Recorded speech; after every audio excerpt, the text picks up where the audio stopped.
the way society, way a lot of us look at relationships and love is very warped and not the most healthy. Hello, hi. If you're not familiar with my essence, my name is Tariq, and if you are familiar with me, hi, welcome back. This was a video idea that I had a couple days ago, and I've honestly just been procrastinating filming it, so here we are. I did just light a candle on the spirits and whatnot, and this is essentially going to be 6 things that I do not like. And I put some time into this, I put some thought into this, and hopefully you can get more than one thing out of this video by the end of it. Okay, so, number 1, it's a pretty big one. I am not a huge fan of the relationship I have with my family and my parents.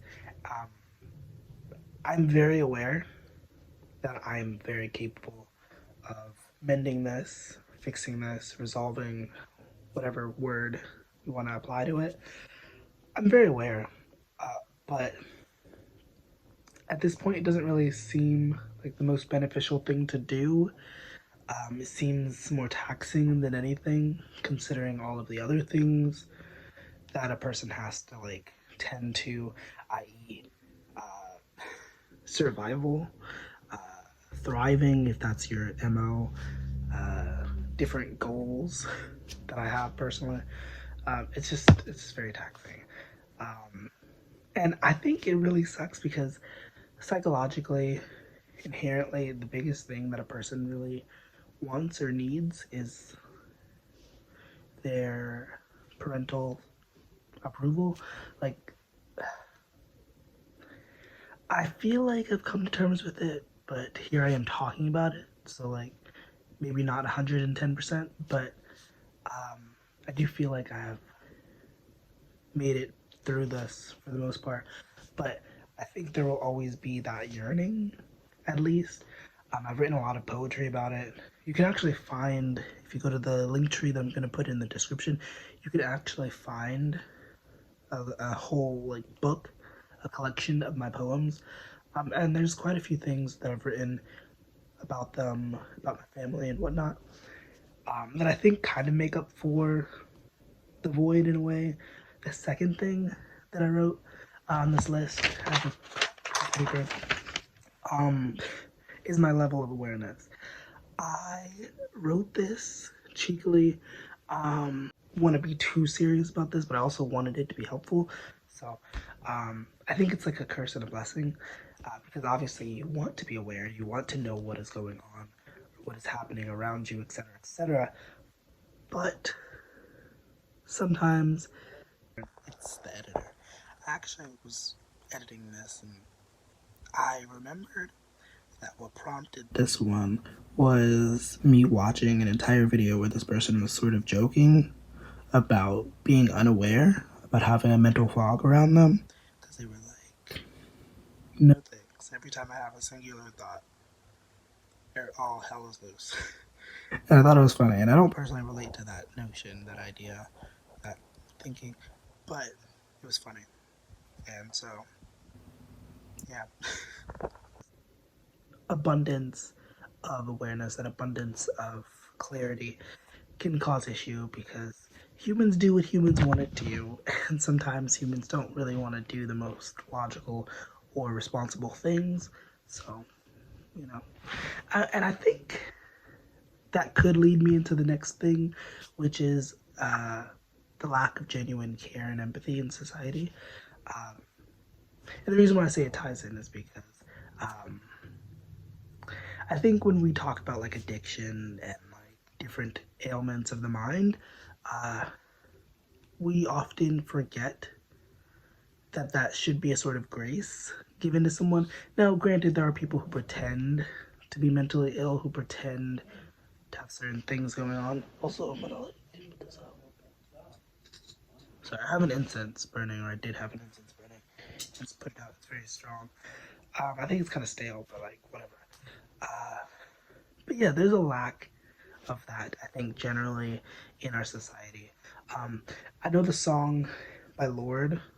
Uh, Hard Feelings slash Loveless. It's like a two-parter. Sonically, I'm obsessed with the song. I was like jamming to it the other day, but like the lyrics really stuck with me because it's like do these crazy things. We expect, you know, the best out of everything, but it's like how much are we willing to like? I think Lord is a lyrical genius, by the way, unrelated to anything. Or at least like a musical genius, I should say. Um, the way she makes sounds and stuff, which hopefully pretty soon I'll be able to like make music and make decent quality music. Moving on, number 4.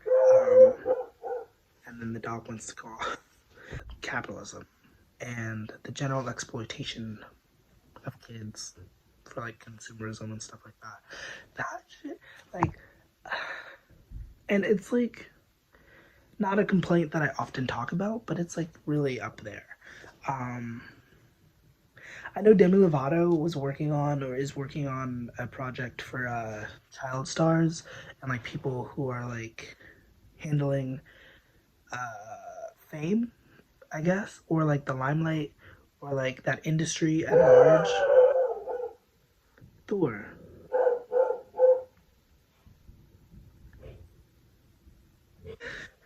I have a really soft spot for children, and in that sense, because of that, like I feel very strongly about certain things that we do around kids and like shit like that. And then I guess that leads me into the next thing. There's a lot of noise going on, but I'm gonna wrap this up soon. Government politics and like the news cycle. I personally don't really keep up with that stuff. Like everything that I do hear about is from like the social media that I consume, which I think is a bit of a problem. Is getting a little bit better with like accuracy and stuff. But then with like AI, there's a lot of things that could like be forged in a way, and it's kind of scary to think about. But generally, I don't really keep up with politics and stuff. My flatmate, I guess that's what you call him, the person who houses me, uh, he watches the news a lot, and so I also hear things from him, indirectly and directly. But generally, I like to stay away from that stuff. I don't like consuming news. Um, it just like it brings a person down. It like yeah, sure. I think as long as you're aware, and this is just my own philosophy, but I feel like as long as you're aware of what's going on and that there is suffering going on and that there's crazy shit, unethical shit going on in the world, as long as you're aware of that, I don't think you really need to tune into it. I don't think you really need to be super drawn to it. Like I think it's very important activism that people are doing, like being aware and like taking action and stuff, like the strikes and everything. Awesome. Riots within certain conditions, but like I understand that work and I respect it highly.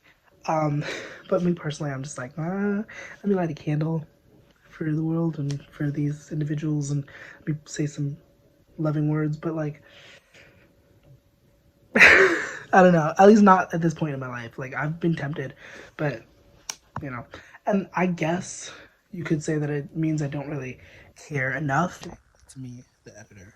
Thanks for watching, I should say.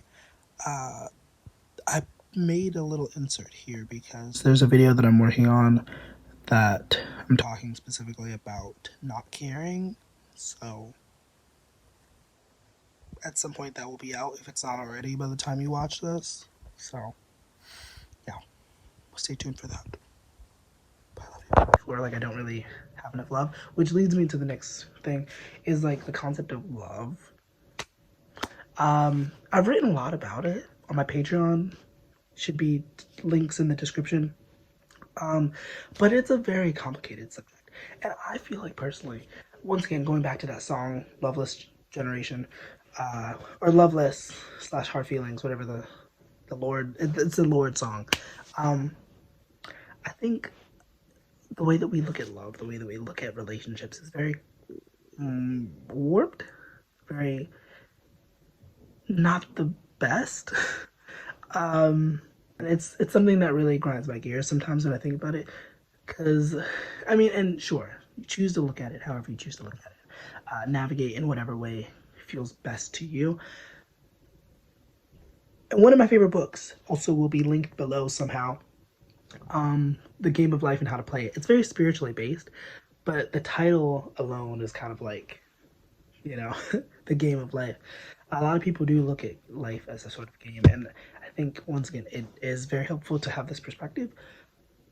But I also feel like because of that, the relationship aspect of this whole thing is kind of like lost in the sauce to a lot of individuals. I mean, unless we want to go with the philosophy of like brain in a vat and it's just you and I'm not even, but I mean, I don't know. But I feel like the way society, way a lot of us look at relationships and love is very warped and not the most healthy. I'm not saying I'm inherently better or I know better, but like from what I've witnessed, from what I've observed, especially in the last few years, like it's very interesting. I'll at the in the nicest way that I could say. It's very interesting how we do relationships and like romance and relationships. But I digress. Um, and I did write in big letters, love. So like I feel like that one does have a pretty big effect on me. But I digress.